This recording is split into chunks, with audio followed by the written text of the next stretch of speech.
It was analyzed overnight. They're still looking at it, but I can tell you that it's inconclusive. But again, I think the important piece is we're searching in the area where the noises were detected. With respect to the noises specifically, we don't know what they are. Hello and welcome to True Crime Rocket Science, the most authentic voice in true crime. In true crime, we like to work with a timeline, specifically where and when was the last sign of life. Well, we'll get to those specifics, but first we need to acknowledge the reality that the 5 crewmates were always faced with. We can see that there were no real contingency measures if something went wrong. In other words, there's simply a naive assumption that things wouldn't go wrong, and if they did, well, they'd figure out a solution. In high-altitude mountain climbing, commercial expeditions have protocols for dealing with accidents and misadventure. The police also have protocols when approaching a crime scene. Well, what about the submersible? What was their protocol? What was their fallback plan if something went wrong? The problem in this case is it appears there weren't any protocols in place, specifically no search and rescue protocols. And this seems to be as a result of the idea that nothing could go wrong, nothing serious. In other words, the same hubris that doomed the Titanic in the first place. One can clearly see that calling on the US and Canadian Coast Guards in this situation, as well as the charity of the international maritime community, isn't the sort of situation that shows any kind of real planning, no real kind of contingency measure. And so where are we now where the supposed air supply for the crew starts to tick down to single digits?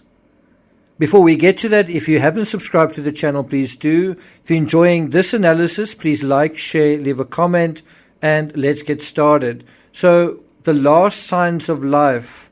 Well, the last signs of life from the Titan, I suppose you could say the last signs of activity from the submersible itself, not necessarily signs of life from the crew, was a ping directly above the wreck of the Titanic at about 11:30 a.m. And I think that was Sunday morning. And what that suggests is that even after communications were lost, the submersible, to my mind, recklessly and stubbornly continued its descent, basically, well, seemingly assuming that they were going to re-establish them. This also suggests it may well be deeper in the water column and thus out of reach than higher up. And I've heard that the last communication, the last contact with the Titan was at about 3 kilometers. The other aspect to note is how long it took the surface ship to contact the authorities, basically calling 911 to announce an emergency. That was quite a substantial amount of time. So if you think about it, the submarine set off at 4 a.m., about an hour and 45 minutes later, the vessel lost contact, but then it proceeded to the Titanic wreck anyway, and then you had that final ping, and then that was it. The alert, the 911 call, was made at 9:15 local time, that's PM, and that is around about 9 hours after Titan's final ping, basically 9 hours after that distress call. And so it does make you sort of wonder whether that delay of a handful of hours is going to cost this expedition or the rescue effort. Is that going to kind of come back to haunt them? I mean, that is a lot of hours of thumb twiddling. Then the next thing that is important to assert is that the Coast Guard has basically admitted that he doesn't know what those banging noises are. The banging noises, some have said, could be from the Titanic itself. Bear in mind, it is a metal structure. And so could the banging be from strong water currents? And there are water currents that move easterly to westerly. It's a bottom-flowing current. And could that be sort of causing the wreckage to make those noises? The other thing that the Coast Guard said was that the noises aren't distinct. It's sort of through the clutter, they seem to be making something out. And unfortunately, where we are right now, they haven't been able to say for sure what these banging noises are or where they're from. and it's very late in the game to not have any certainty. So what has to happen within the next 10 hours or so is that the submersible needs to be located, and that hasn't happened, right? Specifically located, and then a tether attached to it, which is going to take time, presumably from some kind of robotic vehicle, and then it needs to be winched to the surface. That's also going to take time. And obviously, that also means being able to locate it now in the next handful of hours, which is yet to happen. When I watched the latest update where the Coast Guard gave his latest assessment today, he was quite hopeful. But to be fair, the odds were never in their favor. It's a huge search area. It is not only difficult and complicated, but also dangerous. It's dangerous territory and really requires specialized equipment. And it takes a long time to get it there. It's also going to be really expensive, this rescue operation. If it goes beyond a certain time, it then moves from a rescue operation to a salvage operation. So now as each hour passes, the odds are becoming truly slim. Fotis Pogalatos, a naval architect, he told the journal that rescues would essentially only get one shot at most.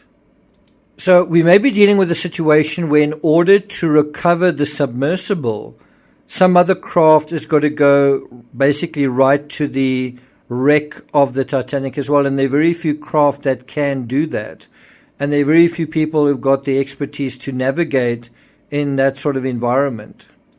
So the difficulty here is going to be getting this craft back to the surface without being able to provide really any oxygen to it, right? They're not going to be able to sort of hand over a oxygen canister. All they're going to really have time for is to tether this craft and then winch it back to the surface. Now they are saying that, you know, this figure of, what was it, 95 hours or whatever it was, they're saying that that is not a hard and fast figure. That could possibly be stretched out if the occupants are sort of, you know, not moving excessively, and you can imagine that they can't even if they want to. But the other thing is that hypothermia, which is, you know, becoming very cold, that is going to make them inert anyway. And so it's possible that they may have a few extra hours that, you know, that go beyond the rough calculations that are already in place. To me, the issue is finding them, even if you know like they know where the Titanic is, and the Titanic is this huge object at the bottom of the North Atlantic, right? Well, they have struggled in the past to find it. In fact, this particular submersible has gone down and failed to find the Titanic, right? And now this is an even smaller craft, and what if the lights aren't working? You know, it's very difficult to, and if it's on the ground as well, it might be very difficult to locate this through all the debris and all the obstacles at the bottom of the ocean. I am obviously aware of the safety issues and the previous lawsuits, but I thought I would touch on that once the sort of rescue phase has been concluded one way or the other. So I am going to be touching on that aspect in due course. Thank you for listening, and I'll see you guys next time. By the time we're done testing it, I believe it's pretty much invulnerable. And that's pretty much what they said about the Titanic. That's right.